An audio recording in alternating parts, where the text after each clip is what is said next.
Shawna and Jody here with Real Sisters, Real Talk. We're glad to have you joining us as we talk about growing in our faith with God. Hey, welcome back to Real Sisters, Real Talk. I'm Jody and here with my sister Shawna, and we are so excited to be here with you in this Christmas season.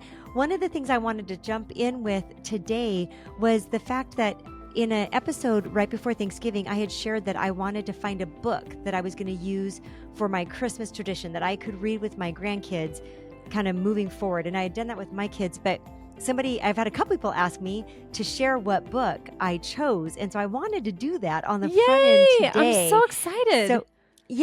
So after I have a stack of books and I want to share some of my other fun books that I read and that I actually am going to use this whole Christmas season. But the book that I really want to set aside as our Christmas book, and I will probably pack it away with my Christmas decorations and bring it out for Christmas with the grandkids. But it's called The Tale of Three Trees. And I'm showing it if you're watching us, but it is a traditional folklore retold by Angela Elwell Hunt, illustrations by Tim Jonke.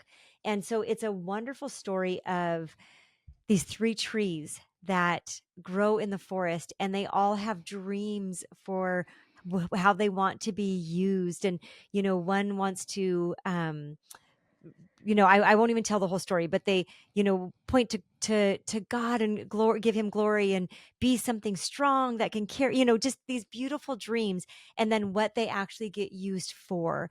And so Kellen had shared with me, I was talking with Kellen, my daughter-in-law, about what book. She'd asked me too if I had chosen a book yet. And she was saying that when she was a kid, they would get this book out at Christmas and they would keep it out until Easter. Ooh, I And love that. right? Me too.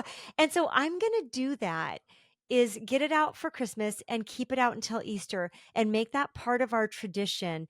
And I just love that idea. So the other Christmas books I'll pack away with Christmas time, but this one I'm going to not pack away until after Easter passes, because it's a book that bridges that gap.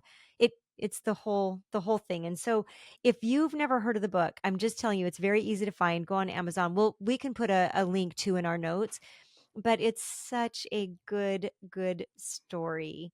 I'm going to ask you for a little bit more. Is that okay? Yeah. Like Yeah. I know I've read this book, but it's been so long and I don't remember the details, but can you give us the gist of like what the trees ended up being used for? Oh, yeah. Yeah. So let me see if I can find where the dreams are. Putting you on the spot Okay, here. I know, right? I should have had this marked.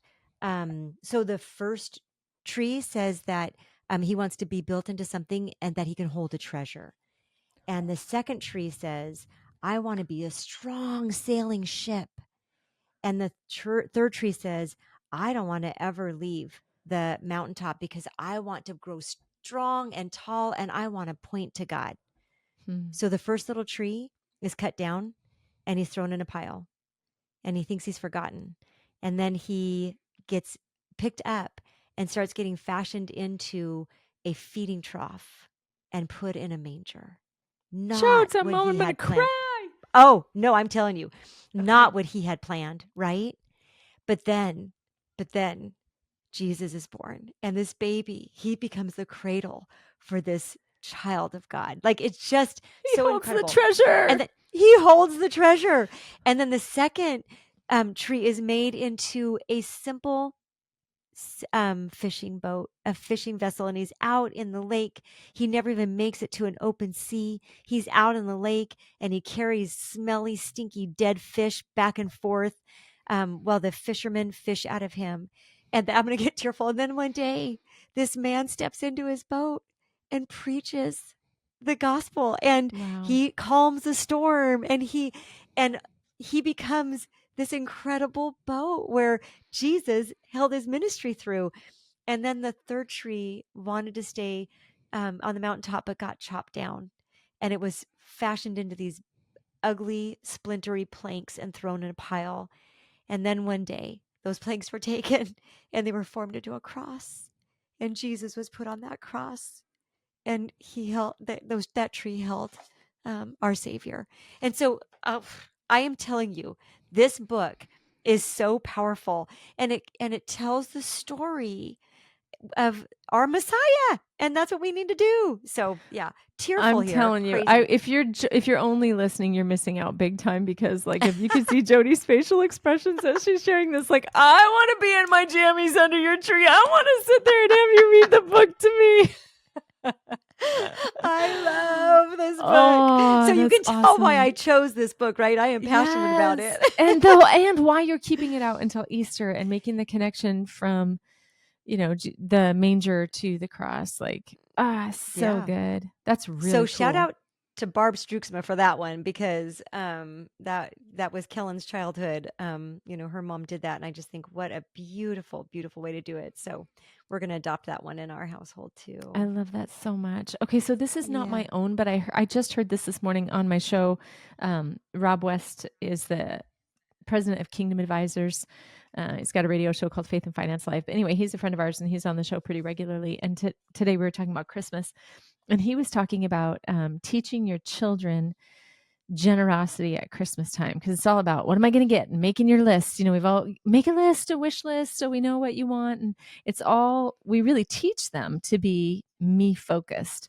And he was sharing about a family that gives their grandkids money to give away, but the grandkids get to choose where they're going to give the money to, and then once they've chosen to give the money away, then they write a letter to grandma and grandpa where the money originally came from and say, this is why I chose this, and this is how this money will be used. And anyway, they get to do the bringing, of the money to the place and delivering it and making the choice and all of that. And I just think it's such a sweet flip from Yeah. me, me, me, me. What am I going to get? What am I going to get? What am I going to get? To teaching teaching our kids and grandkids to be generous. I Really love sweet. that. That's an important piece. Yeah. It reminds me, we always do the angel tree at our church. And so this year I asked for a 2-year-old girl because I have a 2-year-old granddaughter. And so I went and bought the gifts. But somebody was telling me that they did that with their grandchild, but their grandchild's a little bit older. And so she helped her shop for Mhm. this it's same age 10-year-old granddaughter, but they got a 10-year-old girl, and so she helped her grandma shop and said, oh, we need to get her this, grandma, and I thought, Mm. what a beautiful thing. Like there's a lot of ways we can implement that Yeah. of giving. Mhm. So that's a sweet thing. So when it comes to holiday traditions, this is gonna be a little bit of a twist but hang with me. So Okay. when I don't remember, this must have started in Arizona, I would guess, but we lived in Arizona for 9.5 years, and we didn't have family around us. And on Christmas Eve, I always made, because Christmas Eve, especially if you're in a pastor's family or if you're involved in church ministry, it can be just a really very busy and demanding evening. But what I always did, because I wanted to make sure that my kids got well fed in the midst of all the hairiness of it all, was I made a big pot of chili in the morning, and then it would just be available. So if we got home from the Christmas Eve service in the evening, dinner was just done. So that's kind of how it started. But my kids were little and we couldn't eat a whole pot of chili. And very organically, it became, hey, we've got more than what we could eat. Why don't you come join us? And it was very spontaneous. It wasn't something that we called people in advance or asked them to be a part of it. It was just like at the Christmas Eve service, we'd say, do you have plans? And we knew that a lot of people that were a part of our church plant at that time in Arizona did not have family nearby. And so we kind of became family, and it was, there's plenty, just come on over. And one of the things that was so beautiful about it is the things that are planned, then you feel like if somebody invited you over and it was this planned thing, well, what should I bring? Should I bring, I don't know, some Right. flowers? Should I bring a Christmas ornament? I don't want to show up empty handed. But there was a beauty in the simplicity of we've got enough chili, come on over, and them like having no plans and just spontaneously coming. And it became something the kids really looked forward to, and we never knew who was going to be at our house on Christmas Eve. We just knew that we were going to have plenty so that we could have people to our house after the Christmas Eve service. And then it got to the point where, like, I just would make 2 batches of chili. I tend to make chili that's got a little bit of heat to it. That's how we like it at the Buyer household. And so some folks, not everybody likes their chili as hot as what I make my chili. So I'd make 2 different, borrow a crock pot, make 2 different crock pots of chili, one that's mild, one that's spicy. And then that meant that even more people could come because we'd have 2 crock pots of chili. And it became just this really, really sweet tradition that allowed us to skip a lot of the holiday fluff, if you will. I think that's one of the things that we loved about it, is it skipped the holiday fluff, and everybody in the family knew that they could extend invitations. So it was kind of fun because we'd get in the Suburban at the end of the service and head home. And, Haven's like, I invited Carly and her family. And we're like, oh, cool. I hope they come. Do they know where we live? Just kind of thing. But, everybody knew this is what we do as a family. We open up our home on Yeah. Christmas Eve. It was really fun. I love that you allowed the kids to invite people because Mm-hmm. what an empowering thing for them. So you're not only just teaching them by modeling it, but you're like, no, you too. You get to invite somebody. If you hear somebody doesn't have a place to go, or you find somebody who doesn't have a place to go, invite them along. I love that. I'm going to back up. So that's a beautiful Christmas tradition. I love that. But I'm going to back up on you just a little bit. Like, this is so basic, but if it is not a Christmas tradition for you in your household to go to a Christmas Eve service, I'm going to challenge you this That's year. good. Yeah. Find a good church and go to a Christmas Eve service. I love the Christmas Eve service. It has always been one of my favorite services. And we do it as a family. We get to bundle up. Now, with working, I have to bundle up and greet outside of those services. And so it gets a little bit chilly. But You silly little Southern California I bundle up know. girl. We had a I and I snowstorm today. I was late to the podcast because I was like, Jodes, I am serious. I can't get any traction. I have to drive so slow because I'm coming home in a snowstorm. I'm gonna be late. No, it's true. It's legitimately cold. I don't mean to poke fun. It's cold. no, I do have to tell you that when you were telling me that story about you driving, and even she was telling me the story before we started recording, and even had some trouble, like, because the snow was so deep getting into a driveway. I just thought, see, I would not be out. I don't care You what anybody expected of me. That's what I used to think too. I mean, I think we were I raised to think know. that. And it's really funny because when we moved to West Michigan, see, I don't remember experiencing this. I lived in Iowa for 6.5 years. And when it was cold, I feel like people did legitimately like hunker down and like stay inside, and things got canceled and things like that. But I'm telling you, I feel like here in West Michigan, I'm moved to this brand new state and I'm trying to navigate my vehicle in the snow on these icy roads. And I have to look out for joggers in like lime green jackets and pink tennis shoes, and they like wave. And I'm like, go What? home, go home and put on your slippers, get under a blanket, make a fire, like get some hot cocoa. You don't have to jog today. You don't have to run today. People don't say jogging Yeah. anymore. But anyway, like you don't have to run today. But Michiganders don't. We don't slow down. We don't stop. This morning, actually, I woke up to a text from my husband saying, you might want to do the show from home today because the roads are going to be pretty dicey and we're supposed to get, it's supposed to be pretty bad. So I wake up in the morning, I look at my phone, I'm like, oh yeah, we do have a winter weather warning in effect. Looks like about 8 inches by the lakeshore, which is the direction I'm headed to get to work. But it's like, I'll be fine. Just make sure I've got some boots in the car, got my gloves, I've got a scarf, I've got a snack and a water bottle just in case I end up in my car for 4 or 5 hours waiting for a tow truck to come get me. But Oh, sister. yeah. No. That is so That's funny. crazy. Okay, So yes, I yes. do bundle up for Christmas Eve. I Christmas do. Eve service. Here's the thing.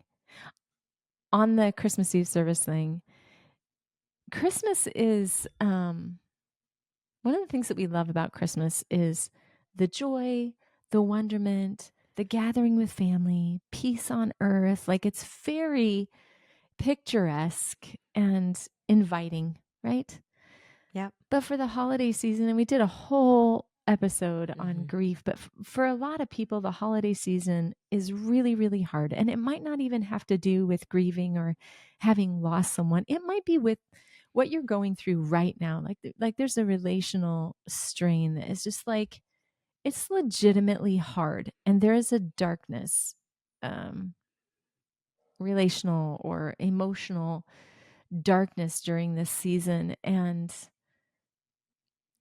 I think that it makes us more able to hear the truth of who God is. And so if you're somebody who has a tradition of going to the Christmas Eve service, good for you. Go, enjoy it. Invite somebody who doesn't have that as a normal part of their Christmas season, because you have no idea how God might meet them in that moment and what he might say to them. And you don't know who that person is too. You might think, oh yeah, that person really probably does need hope. I should definitely invite that person because, like, there's some darkness there. Or they might be going through something hard. It might be somebody who looks just like me or just like you, who's going through some tough stuff and nobody knows it.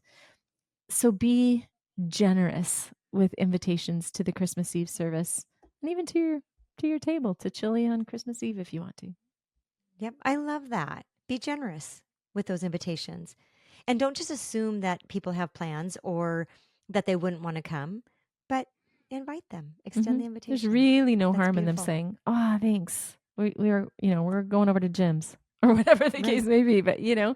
just yeah, why not? So, question for you. Sure. I'm going to pivot here. Do you like sing Christmas carols as a family or anything like that? Okay, we for years and years and years had a tradition of going Christmas caroling with the kids. We did Christmas This does cookies. not surprise me. Yeah, we did Christmas cookies. We'd make Christmas plates. We would load up in the Suburban and we would go from house to house to house to house delivering these plates of goodies, but we would deliver them by showing up at the front door, and we'd do like 2 or 3 songs. We always ended with "We wish you a Merry Christmas. We wish you a Merry Christmas." But depending on who it was that was listening, if they had little kids, we might do Jingle Bells. If it was, like an older person, or a couple, we might do Silent Night. But yeah, what about you? No, you guys are such a No, family of she's like, singers. no. No, we don't do Christmas carols. I like to have Christmas music on.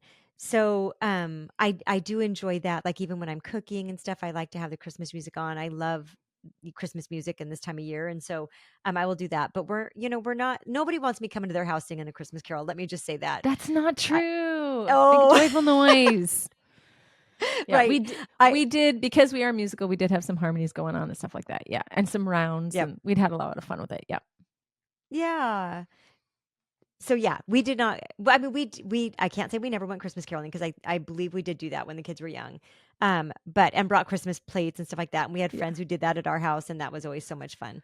But yeah, not as a regular thing. Like we don't sit around a piano in our home and sing Christmas carols. And I think that is a tradition for some people. Like Yeah. that's part of their story, and I just think that's really cool and really fun. And if you do that, that's or if you have a beautiful voice, well, okay, I'm just gonna say, I used to say, when I get to heaven, I'm gonna sing like that. Like that's what I'm gonna Mm. sound like. But I think Like CC just Winans or recently, something like that. yeah, yeah. But Yeah. just recently, I feel like God has adjusted that statement in me, and I really I do feel like it came from the Lord. But like when I sing, I think that's how He hears me now. Nobody Oh, else that's hears so me that good. way, I'm but gonna I tell think He you. does. I'm going to tell you what my daughter, my youngest daughter, is music major. It's actually music, business, and entrepreneurship is her major, and she's wrapping up her time at Judson University on that major right now. But a gal from our church had said to her, "I just love that you sing, and I've never been able to sing." And I was, there was a time that our choir was performing, and the choir director pointed me out. I was in middle school. I think she was in middle school. She said, and the choir director pointed me out and said, "You don't sing, just mouth the words." And it stuck with her whole life, that she was like, I Oh, I sound awful and I can't sing and I shouldn't sing. And she was telling this to Haven and saying, I love hearing you sing. You have such a beautiful voice and I just admire it. And Haven's response was, "That is so sad that he said that to you. Do you know that the voice is a muscle and anyone can sing? It's just a muscle that oh, needs to be trained." Like, it's not okay, like some people have a good voice and some people don't. Anybody can have an amazing voice if you train yourself, if you train your voice. I was like, "You go, girl." So that's for you, right. Auntie Jody from Thank Have. you. Thank you, Have, through your mom. Love Yep. it. I will receive that. I will Yeah. receive that. That's awesome. So are there any So what other other Christmas Yep, I look at was gonna us. ask you the same thing. Yeah, we're on the same track. Yeah, what else is it for you, like Christmas traditions that you're intentional about? So just some of the basic ones, like, I like to have Christmas light. Johnny's putting Christmas lights today, and so that's really fun. Like, I like to have the Christmas lights up and things like that. We used to, when the kids were little, we would light a candle because we didn't typically do that, like on the coffee table kind of thing, while we open presents. And so, Oh, just as a fun. reminder, this is special. This is Yeah. different. And so, I was thinking too this year, I need to do that. Even some of the, like, honestly, battery operated candles I have in the house, phase two, but I need to do that. I need to bring some of those down, and we need to light them, and we need to make it a special thing where, because she's old enough to understand now. And so I Mhm. think that's really fun. But one of the fun things I wanted to share, and I am doing it with Faye again this year, but when the kids were young, I always got these Christmas calendar countdown books. And so starting on December 1st, you would pop open a little door, Mhm. and behind it would be a little chocolate. And so the kids would get this little chocolate. Well, this year I found one for Faye. I have one at the house. That's just a basic one, but I found one for Faye that I gave her that I gave them and sent home with them. And it's the Christmas story. It's all scripture. And then she can pop the little door open and they can share the scripture together That's of the awesome. Christmas story. And yeah, I just think that's so, I don't know, that was a fun thing for me to do with the kids, and so it was fun to be able to just, be able to buy that, give that be that be part of what I gift to them. Kellen could have picked it up anywhere too if she wanted to do it, but it just, to me, it was a big deal to me, and so I wanted to Yes. do that. But I have one at the house too, so when Faye comes over, she gets to do a little Yeah. Christmas That takes me back candy. to when my kids were little. I kind of forgot about this, Jodes, but we always made paper chains Oh, towards yeah. Christmas, and every link in the chain, which was wrapped on the inside, would be a part of the Christmas story. And so we would, it was a part of building anticipation, of days to Christmas, but also keeping Jesus at the center of it all. I love that you did that. What a great idea to put the Christmas verses, put verses in there, Mhm. Bible verses in Just there, write and them that on way it's construction paper. It was intentional. real, Yeah, I'm not for sure. artsy, but I can do a Yep, stapler and I can write yep. words. So, red construction paper, green construction paper, white construction paper, mix it up. We did, There you go. yeah, we did the links, but I didn't put scripture on there, and I really like Mm. that because it makes it more intentional, not just go rip a thing off, but like it gives you something to do with Mhm. it. Okay, now let's rip that off and let's read the verse, and yeah, I that's a great idea. I'm glad you shared that. Another Christmas tradition that we have, and this one doesn't have any holy, connection to it, but this is how Team Buyer does it. We live on 11 acres and we're in the woods. So we have a lot of trees on our property. And for years and years and years and years, we would all march, bundle up, march out into our woods, pick a tree, argue, oh, for the love, argue over which tree it should be. And then finally the decision gets made, and my son, my one and only boy, would lay down in the snow with a saw and saw down the tree. And then the guys, Dad and Dre, would drag it back while, the girls are singing and throwing snowballs at each other and all the shenanigans. And you have to shake that thing out, real good, because we weren't at a tree farm or anything, so we were just doing it ourselves. But anyway, prop it up, decorate. So we have our trees now. We've been here for 14 years, and so the last several Oh, years we've been topping off the tops of the trees. So like we'd cut down a tree at about 6 feet and then chop off another like 10 feet and then just take the top of it. But we have a 17-foot ceiling in our living room, but still, like, when you're cutting down a tree that big, it's wide then, and it takes up half of the the living whole. room. Yeah, yeah, yeah. So we've given up on that, but we did go to a tree farm, went with a wagon ride. This was really fun because we did it with Grant, Eden, Selah, Bryn, Baloo, Bryn's dog, Drayson, Oh, fun. Haven, Dan, and myself, and we all drove out there, loaded up on the wagon, drove out to the field, picked out the tree. It's so funny because they've got like a sign that says, this field is this kind of tree. So you go to, just like going to Apple Oh, Orchard or wherever, where the sign says, these are the Honeycrisp apples. And it's like, oh, yeah, that's what I want. I want Honeycrisp. So anyway, these are the kind that you want. And so we would go to that field and then do the whole arguing thing like we did at home about what tree was the best tree. Finally pick a tree, cut that thing down, bring it back. They'd have a fire going and have some hot cocoa. And could just kind of sit around the fire while they shake down the tree and wind it up and, get it on top of the dad pays for it and get it on top of the suburban and whatnot. Anyway, we drag our tree back and they're like, where'd you get this one? And we're like, from that field where the sign is. And apparently we cut down the one tree that was not for sale and not supposed to be cut down. It's a beauty, Jodes. It's a beauty. Oh, But no. it's yeah, and it's not the kind that the whatever the sign said, but it's really, really pretty, and I'll have to send you a picture. It's probably about 16 feet Oh tall, my and it's goodness. very, very narrow, so it doesn't take up the whole room. But Yes. yeah, definitely buyer family tradition right there to chop down a tree from a field. Yeah. So next year when you go, they're probably going to have trees marked not for sale. Not this one, buyers. Not this one. That is so funny. You know, when you told me earlier that you guys had gone to this tree farm, I was like, why did you not chop it down in your yard? But that totally makes sense. Yeah. Yeah. I mean, there's a variety of trees in our, it's not like our whole woods is pine trees. You know what I mean? There's just Yeah. like majority, all these different kinds of trees. And then occasionally a pine here and a pine there. So it's not like we had a ton. But the thing is, too, the farther away you get from home, the farther you got to drag that tree back. So we always tried to get the stuff that was like close to the house. Right. And then it's like you want to, that's a tricky one when you're cutting it down off your own property. You're like, that's a beautiful tree. Does that mean we cut it down and bring it in the house? Or does that mean we leave it right where it is because it's on our property and it's a beautiful tree? So, yes. anyway, that's how it looks a little bit different in West Michigan than it does in SoCal. I would love to go to a tree farm and chop a tree down. That would be absolutely incredible. We go to Costco and take the wrapped one and say, that looks good. I like it. But I do love, and what's funny is when the kids were young, we would like put on a beanie and a scarf and go to Home Depot and pick out a tree. Like it's just, we still did the whole thing. Is it wrapped when you pick it? Costco is. So that's crazy. They're completely wrapped up. But we've just done Costco probably the last 7 years.